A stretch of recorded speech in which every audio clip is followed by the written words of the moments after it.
What if the death of the mightiest empire in Asian history didn't begin with invasion or the loss of a city, but with the death of a single ship? We speak of the Imperial Japanese Navy with awe. Yamato, Musashi, steel giants carved from ambition. But none of them shaped history like the vessel we're about to uncover.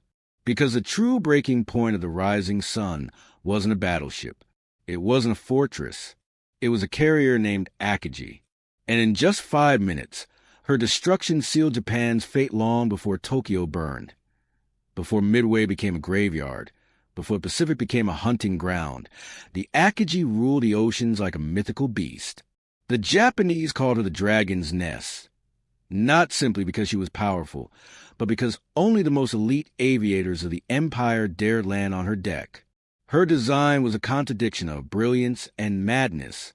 Most navies placed their island superstructure on the right, where aborted landings could safely break away. Japan broke tradition. The Akagi's tower stood on the left, a choice that looked unconventional on paper and deadly in practice. Turbulence snarled across her deck like invisible claws. Landing on her wasn't procedure. It was a trial by fire. The weak washed out. The unworthy died. What remained were pilots so skilled, so hardened, that they formed the cutting edge of Japan's air power. These were the men who shattered Pearl Harbor, who roamed the Pacific with near-mythic confidence, who believed themselves the samurai of the sky. Japan could build a plane in a month. But shaping a pilot took 10 years, hundreds of training hours, endless attrition, merciless refinement. And the Akagi gathered these golden men under her wings like a living treasure chest. By June 1942, she was a pride of the Kido Butai, the centerpiece of Yamamoto's strategy, the jewel of a navy that believed itself unstoppable. No one, neither the emperor, nor the admirals, nor the pilots themselves, could imagine that the lifeline of Japan's air supremacy would be severed not by overwhelming firepower, but by one decision, one hesitation, and one bomb. June 4th, 1942, the deep blue of Midway stretched beneath the Akagi like an endless canvas of calm, too calm, as though the ocean itself were holding its breath. Admiral Chuchi Nagumo stood on the bridge, radiating confidence. His goal was simple: eliminate the remaining American carriers and deliver a final, crushing victory. He believed the enemy was off balance. He believed he still controlled the tempo. But what he didn't know, what he couldn't know, was that American intelligence had shattered Japanese code weeks earlier. They knew he was coming. They knew his timing. And they had prepared a trap so precise, so mercilessly engineered, that Nagumo was already a dead man walking. He simply didn't know it yet. The turning point began with a single report. American ships sighted. Nagumo hesitated. His planes, returning from the initial attack, were armed with land bombs, useless against ships. So he ordered a rearmament, swapped the bombs for torpedoes. Simple enough. But aircraft carriers are not factories. They are floating powder magazines. Inside Akagi's enclosed hangar deck, the air was thick with gasoline fumes and sweat. Mechanics sprinted under pressure, surrounded by fuel hoses, half-loaded planes, open bomb crates, and torpedoes waiting for reattachment. In this chaos, discipline cracked. Instead of returning and use explosives to the armored magazines below, the crew stacked them along the deck. Next, the planes fully fueled for launch. It was a nightmare waiting for a spark. And the spark arrived in the form of American bravery. Torpedo Squadron 8, flying slow, obsolete devastators, charged through sheets of anti-aircraft fire. They flew so low the ocean sprayed their cockpits. They were massacred, nearly wiped out.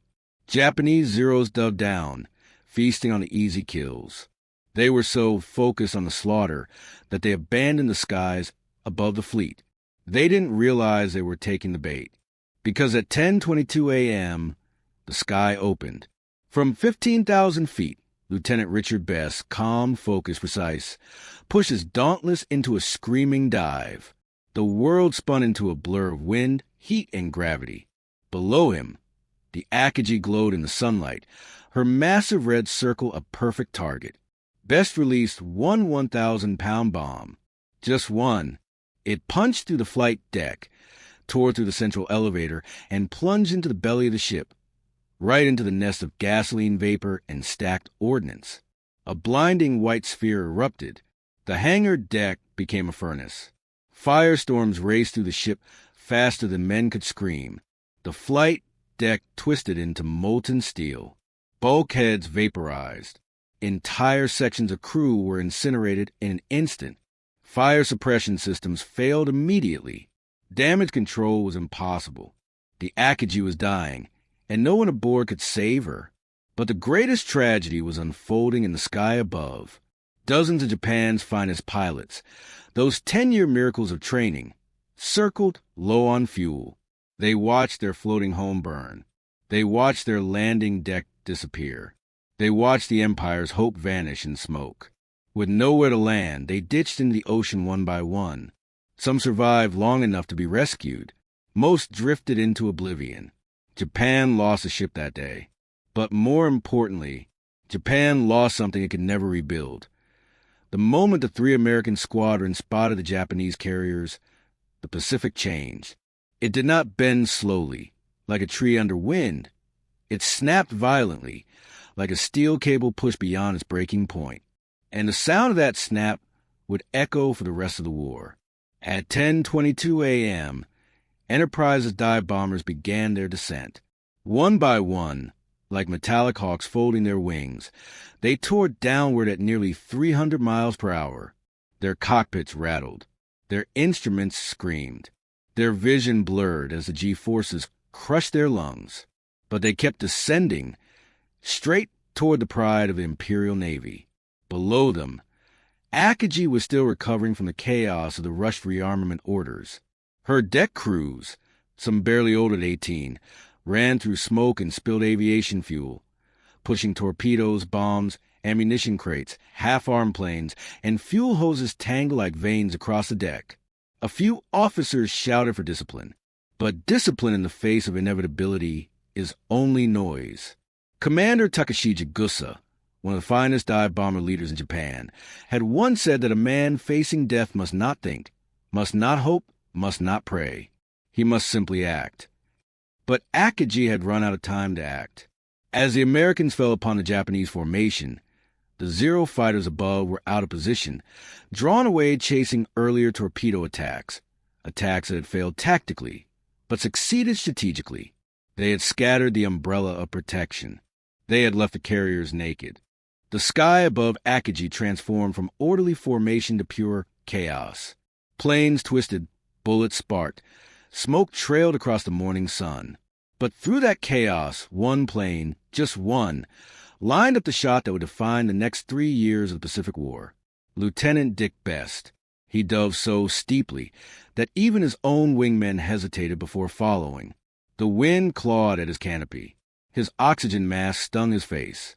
But his eyes, dry and burning, never left the drifting red sun painted on Akagi's flight deck. He released his bomb at just the right moment, not too early, not too late, and gravity took over. Down below, a young deckhand named Hiroshi Saito looked up and saw it falling. Slowly, impossibly slowly, like a coin tossed from heaven. He later said he knew instantly that it was death, not danger, not fear. Death. The bomb struck just aft of the midship elevator. A perfect hit. A mathematically impossible hit. A hit so precise, even the Americans would later doubt it was real. It punched through the wooden flight deck, through the hangar floor, and into the single place you never want a bomb to land inside a carrier. The fueling and arming nerve center. Inside that dim enclosed space were rows of fully fueled aircraft. Torpedoes stacked like sleeping steel sharks. 250 kilograms bombs waiting to be fitted. Open drums of aviation, gasoline. Men running, shouting, loading, rushing, sweating. And then the world turned white. The explosion ripped the carrier like a volcanic eruption. Fuel splashed like flaming rivers. Planes became fireballs. Men vanished mid-scream. The blast tore open the hangar deck and threw debris skyward in a black, boiling column. On the bridge, Admiral Nagumo lost his balance as the deck heaved violently. A massive fireball blossomed beneath him, and for the first time in his career, he understood that the battle was no longer his command. Commander Fukuda, watching from another ship, wrote that the explosion was as if the Akagi herself cried out from flames.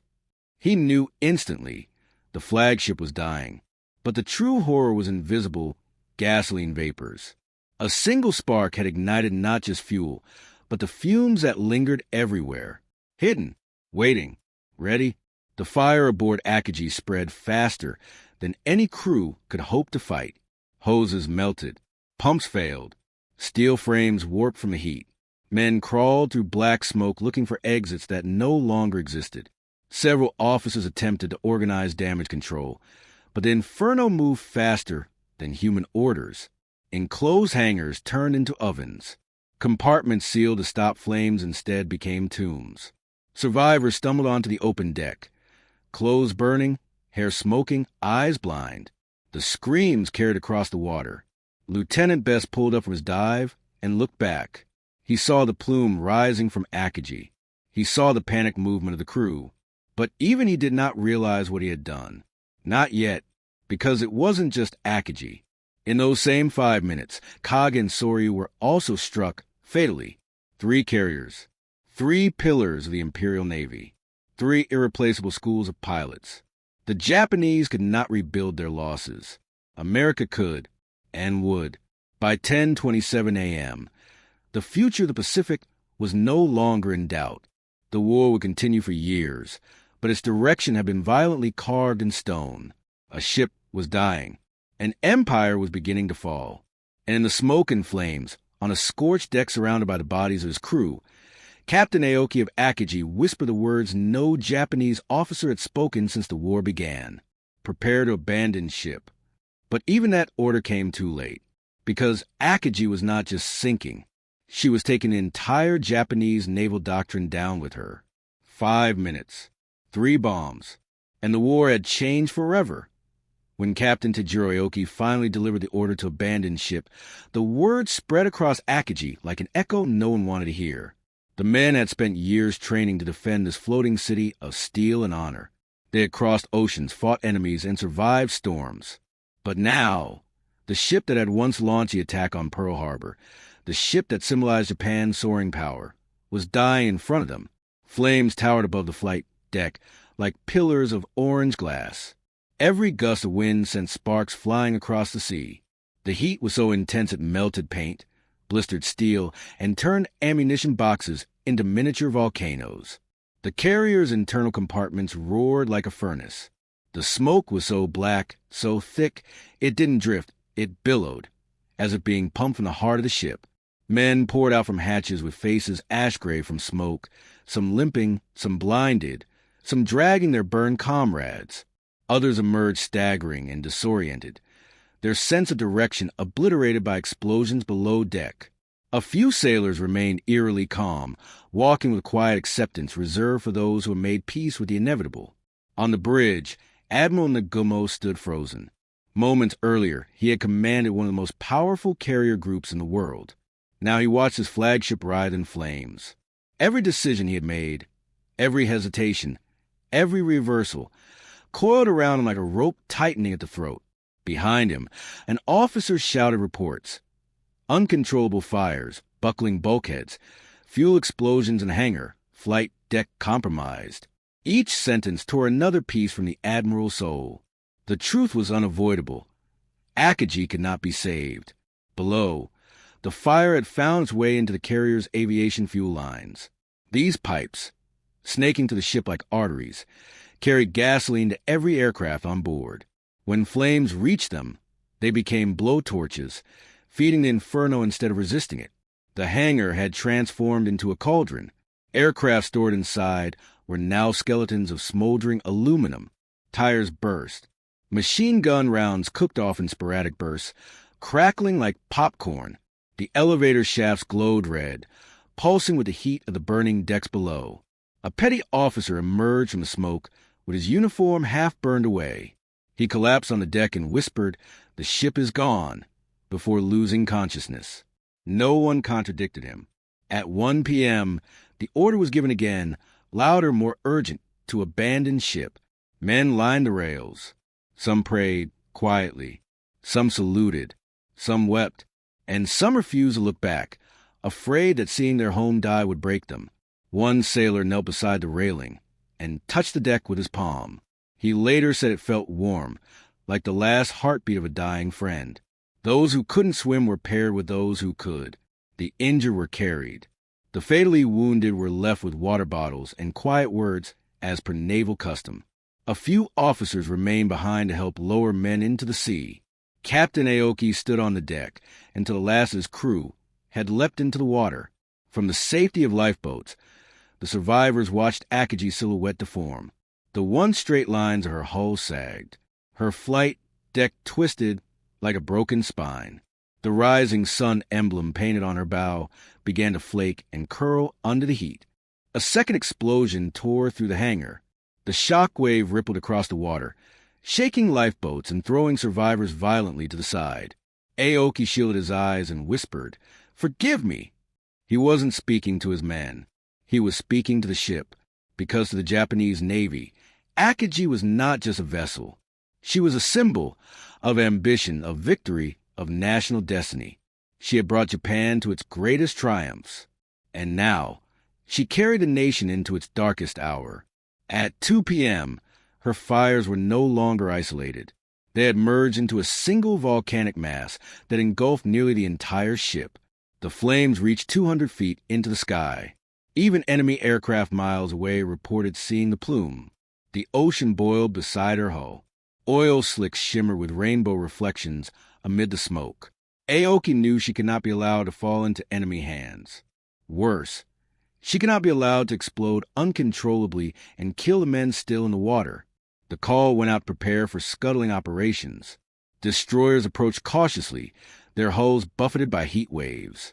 Every man aboard them felt the emotional weight. This was Akagi, the spearhead of the Pearl Harbor strike, the carrier that had once seemed untouchable.